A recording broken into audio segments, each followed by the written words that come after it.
Hello, isang mapagpalang hapon sa ating lahat. Ito pala kami ngayon sa Greece, dito sa Kalamata, Greece. Yan. Yan. Luckily, sarado lahat ng store, pero nandito sa kainan. Lahat ng store sarado kasi national holiday nila dito sa Kalamata, Greece. Yan. Ito lang pwedeng pasyalan.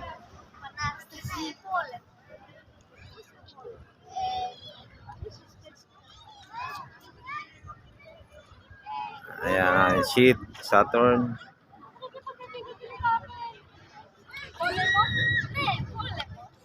Ayan. Uli, dito kami sa Kalamata. Today is October 28, 2024. Isang mapagpalang hapon sa ating lahat. And God bless po. Lagi po tayo manalangin. Pagpasalamat po ang may kapal. Maraming salamat po. God bless. Thank you.